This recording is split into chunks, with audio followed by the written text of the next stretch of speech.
aí pessoal, tudo bom com vocês? Meu nome é Aldrin de Carvalho, esse aqui é o meu canal, que é o canal do Aldrin. Hoje a gente está aqui novamente para dar prosseguimento à nossa história da filosofia, com base na história da filosofia do Giovanni Reale e do Dario Antiseri.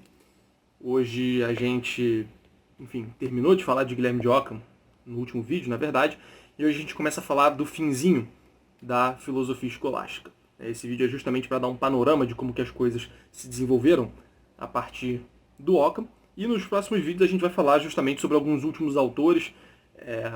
Eu ia dizer alguns autores menores, mas talvez na prática não sejam tão menores assim.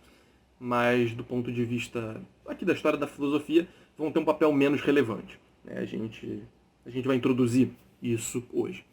Mas antes da gente começar a falar sobre esse assunto, eu gostaria de lembrá-los de que vocês podem apoiar o canal financeiramente de algumas formas.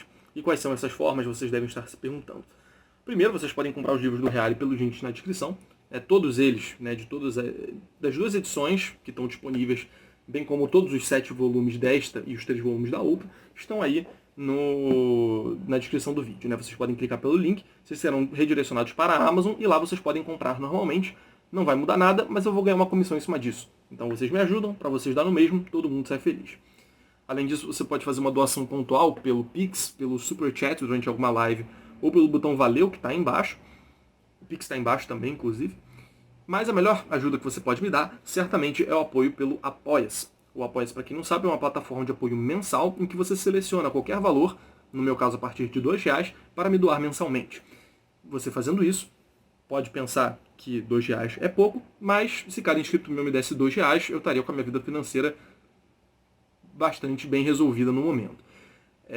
E é muito bom porque você doando R$2, eu sei que eu vou receber aqueles R$2 no mês seguinte de novo. Então eu consigo me planejar com os gastos do canal, que é muito mais do que vocês pensam. Se os livros do Reale já são caros, os outros livros que eu trago também para poder... eu não mostro aqui, mas os outros livros que eu compro para poder estudar melhor os temas acabam sendo também caros. Eu gasto um certo dinheiro aqui no canal. Então seria muito legal que vocês apoiassem no Apoia-se. E, além da alegria de estar me apoiando, o que mais que vocês recebem ao me apoiar pelo Apoia-se? Vocês vão receber uma menção no começo dos vídeos de História da Filosofia ao nome de vocês e um agradecimento. Então, portanto, eu gostaria de agradecer aos nossos 4 apoiadores do momento, que são o Pedro Barbosa, o Cássio, a Andressa e o Luiz. Galera, muito, muito, muito obrigado, como sempre. Fico feliz que vocês estejam apoiando. Obrigado por confiarem no trabalho. E se você que está ouvindo aí ainda não apoia, o que é bastante provável, já que só tem 4 pessoas que apoiam e muito mais gente vai ver esse vídeo, vocês podem clicar aí embaixo e passarem a ser apoiadores. Então, fica aí, só depende de vocês. Mas enfim, vamos logo pro vídeo. Bem, como eu vinha dizendo, a gente falou do Guilherme de Ockham nos últimos vídeos e o Reale vai salientar aqui pra gente como que ele foi a última grande figura da filosofia medieval, da filosofia escolástica, mais particularmente. Mas enfim, vamos ver o que o Reale tem a nos dizer. Com Ockham, a escolástica chega ao fim. No 300, no século XIV, 1300, no 300, depois dele, depois de Ockham, não surge mais grandes personalidades nem grandes sistemas.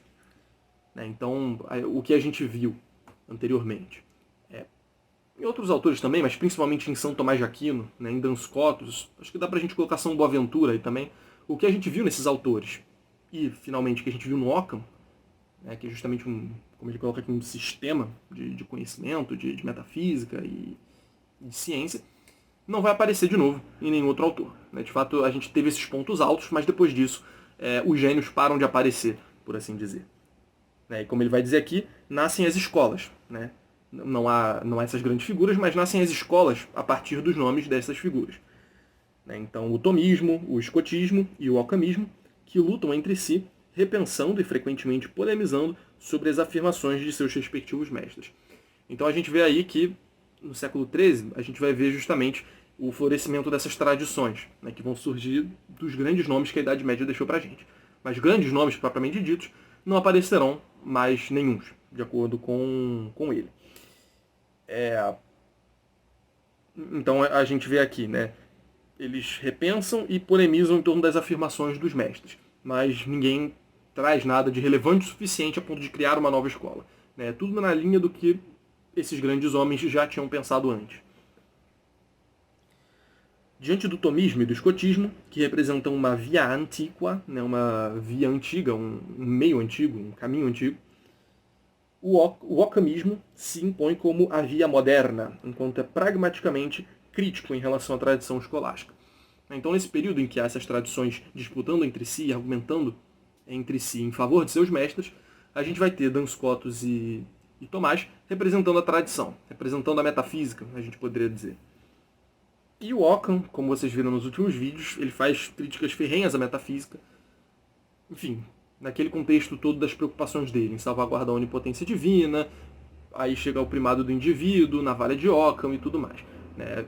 Falamos muito disso nos últimos vídeos. Se você quiser entender com mais detalhe, volte para ver. Mas o fato é, tudo isso que o Occam vai fazer, toda essa crítica que o Occam vai fazer, que é onde culmina as doutrinas e as preocupações dele, vão justamente originar uma maneira de pensar diferente daquela maneira de pensar que era tradicional. Né? Agora, o foco da ciência não é mais no universal, é no individual. E assim por diante. Né? Não é na abstração, mas é na experiência, etc. E isso vai configurar realmente uma via moderna. Né? Nessa época mesmo vai ser visto como claramente uma forma distinta de pensar. Né? Isso não é só um juízo histórico visto de fora depois, mas na época o pessoal já entendia que tinha algo de novo, de diferente sendo ali e de mais moderno. Né?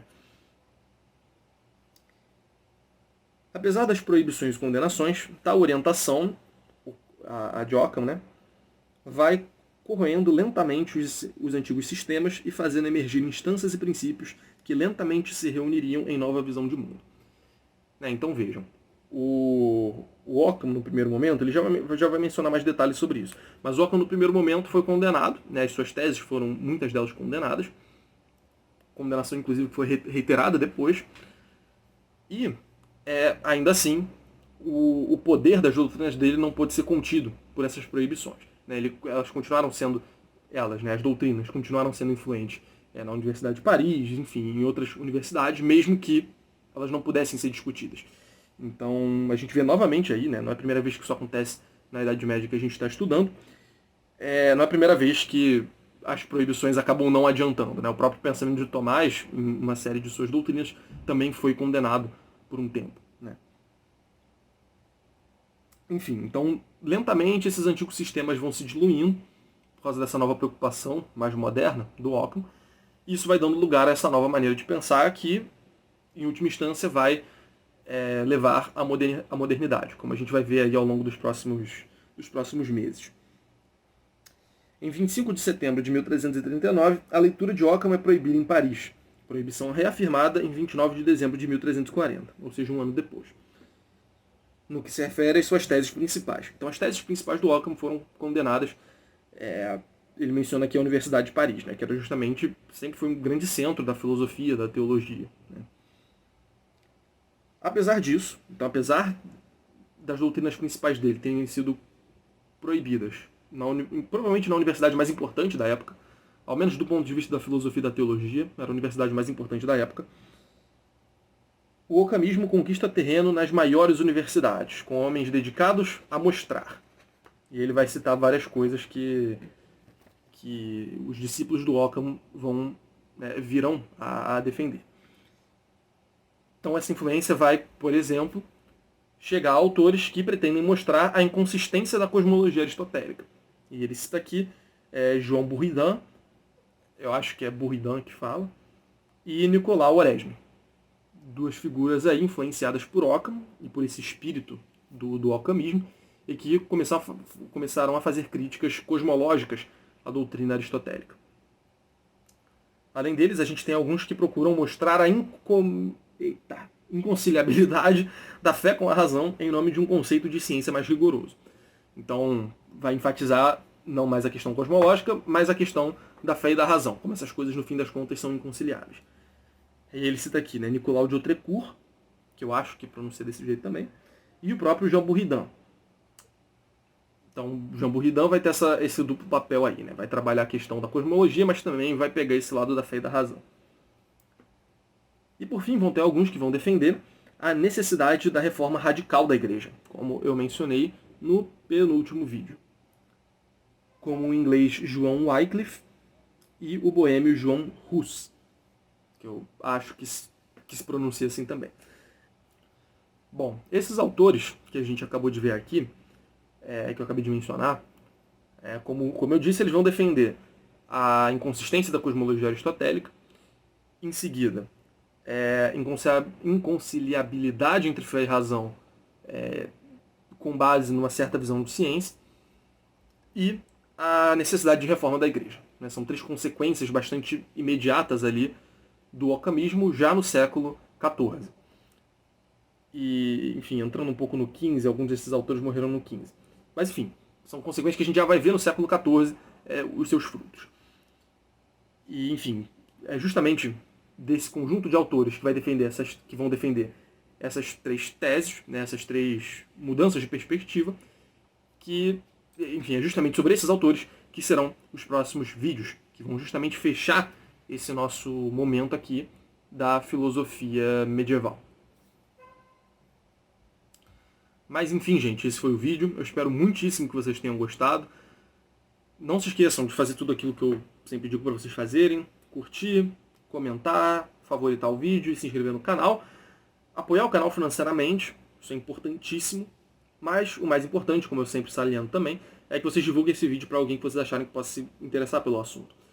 Ainda mais nesse período de transição aí da Idade Média para a Modernidade, muita gente não conhece muito bem como funciona. O pessoal às vezes se limita a saber umas informações meio jogadas e cair nos lugares comuns, mas vocês que acompanham aqui a história da filosofia do canal do Alden, vocês, enfim, têm condições de ter uma perspectiva um pouco mais refinada sobre esse assunto. Então, divulguem para as outras pessoas, para as pessoas também ficarem ligadas de como que tudo isso aconteceu. Mas, enfim, façam tudo isso e a gente se vê no próximo vídeo. Valeu!